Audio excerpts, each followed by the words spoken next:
This time we're going up and away. Up and away. Exactly.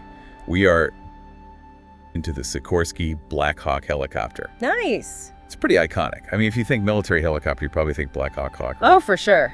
It's definitely one of the most recognizable aircraft out there. So we've got some great material from Lockheed Martin, some articles about the BLACKHAWK, and we're going to uncover some things you might not know about this aircraft. Sounds good. I'm ready to dive in. All right, let's do it. So I think most people, when they picture a BLACKHAWK, they're probably thinking about troops being transported or maybe dramatic rescues. Yeah, those are the classic Black Hawk missions for sure.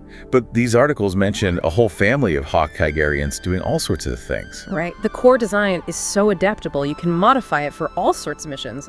Firefighting, submarine hunting, even Hold on, submarine hunting. Yeah, they have a version equipped with sensors specifically for detecting submarines. It's pretty amazing. Wow.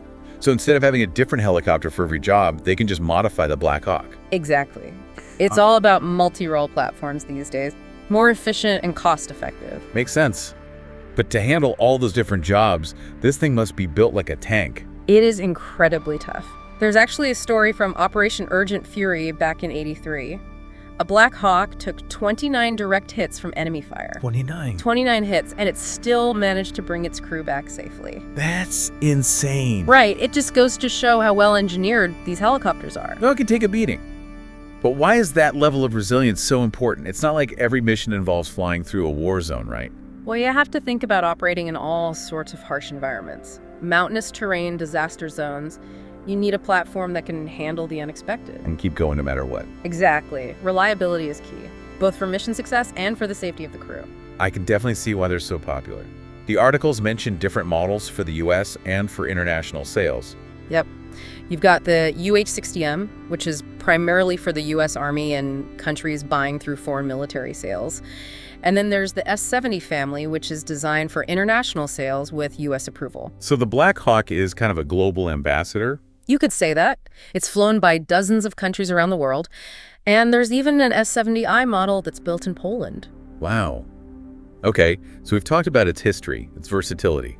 Now let's talk about the future. The future. You mentioned submarine hunting. But these articles also talk about something even more futuristic. Self-flying helicopters. Ah, yes. Optionally piloted, they call it. Optionally piloted. So how is that different from like a drone? Good question. With the drone, you've got someone on the ground controlling it remotely. But an optionally piloted helicopter can actually fly a mission on its own. By itself? Well, it can operate autonomously, but a human pilot can always take control if needed. So it's like having a really advanced autopilot. Kind of, but much more sophisticated. It uses all sorts of sensors, LiDAR, radar cameras, to build a 360-degree picture of its surroundings. So it can see where it's going and avoid obstacles. Exactly. And it can make decisions based on real-time data, almost like a human pilot would. That sounds incredibly complex. Yeah. Like a whole lot of technology packed into one helicopter. It is. And the real challenge is developing artificial intelligence that can handle the complexities of flight safely and reliably. That's going to be a lot of pressure on the engineers. For sure. But the potential benefits are huge. I mean, imagine a Black Hawk that can fly a resupply mission into a dangerous area without risking a human crew. That would be a game changer. Yeah. So optionally piloted BLACKHAWK Hawks. What are some of the advantages they could offer? Well, for one thing, they could be more affordable because you don't need as many human pilots. Right, so you're saving money on training and personnel. Exactly. And you can deploy them in situations where it might be too risky to send a human pilot. Makes sense. Yeah. What about reliability? Do you think these autonomous systems could be more reliable than human pilots? Yeah. Potentially, machines don't get tired or make mistakes due to fatigue. So in theory, they could perform missions with a higher level of precision and consistency. So we've got affordability, expanded capabilities, increased reliability. What about safety? Safety is obviously the top priority, and engineers are working hard to build in multiple layers of redundancy. So if one system malfunctions, there are backups in place. So it's like having a whole bunch of virtual co-pilots constantly double-checking everything.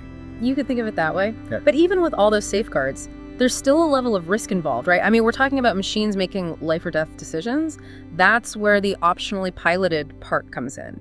You always have the option of having a human pilot on board ready to take control if needed. So it's about finding that balance between the benefits of autonomy and the reassurance of human oversight. Exactly. Right. It's not about taking humans out of the loop entirely. It's about giving them the best tools and support. So what kind of training would a pilot need to fly one of these optionally piloted BLACKHAWKs? It would definitely require a whole new skill set.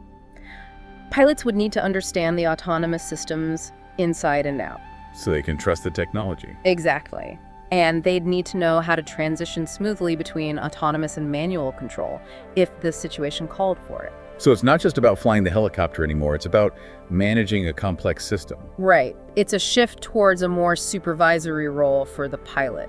Makes you wonder how all this will change the world of aviation, both military and civil. Oh, absolutely. The potential applications are huge. Like what? Give me an example. Well, in the military, you could use optionally piloted BLACKHAWKs for resupply missions in dangerous areas. So you wouldn't have to risk sending a human crew. Exactly. Or you could use them for reconnaissance or surveillance gathering intel without putting pilots at risk. That makes a lot of sense. And what about civilian uses? Think about things like aerial surveying, inspecting power lines, or even search and rescue in remote areas. I could see how that would be a game changer, especially for those really dangerous rescue missions. Right. And because these helicopters are so reliable, they could potentially save a lot of lives. It all sounds pretty amazing. But I'm sure there are some challenges too. Oh, definitely. One of the biggest is ensuring that these autonomous systems are safe and reliable. Which is obviously critical when you're talking about aircraft. Absolutely. We need robust algorithms that can handle all sorts of unforeseen circumstances. So the helicopter needs to be able to think on its feet, so to speak. Exactly. It has to be able to adapt and make decisions in real time, just like a human pilot. That's where the AI comes in, right? Right. Artificial intelligence and machine learning are key to making this technology work. It's a lot to figure out. It is.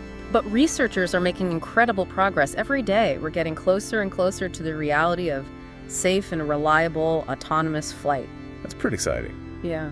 But there's also the ethical side of things to consider. You're right. We're talking about machines making decisions that could have life or death consequences. Exactly. So how do we make sure this technology is used responsibly? Well, for starters, we need to develop clear, ethical guidelines and safeguards.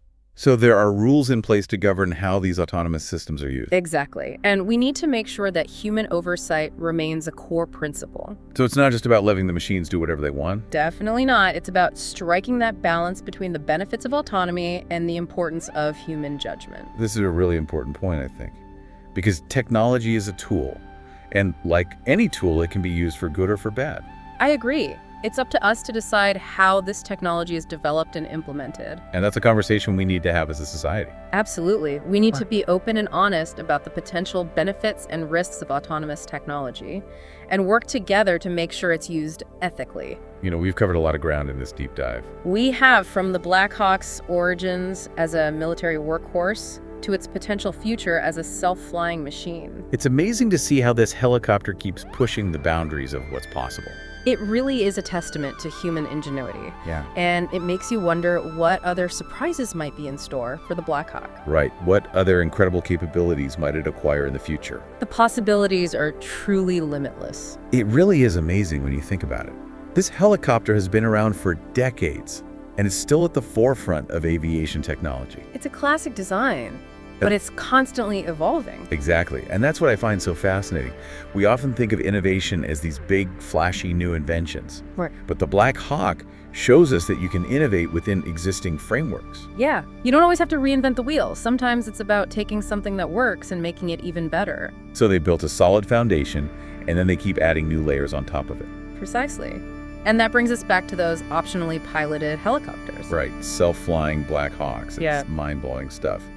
But what do you think are some of the biggest challenges in actually getting this technology out there and into widespread use? Well, I think one of the first hurdles will be regulation. Yeah, aviation authorities around the world will need to develop clear guidelines and standards for these autonomous aircraft.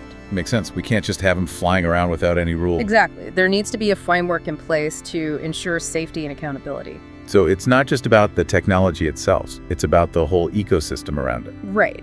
And then there's the issue of public perception. Right. People might be a little hesitant about the idea of a helicopter flying itself.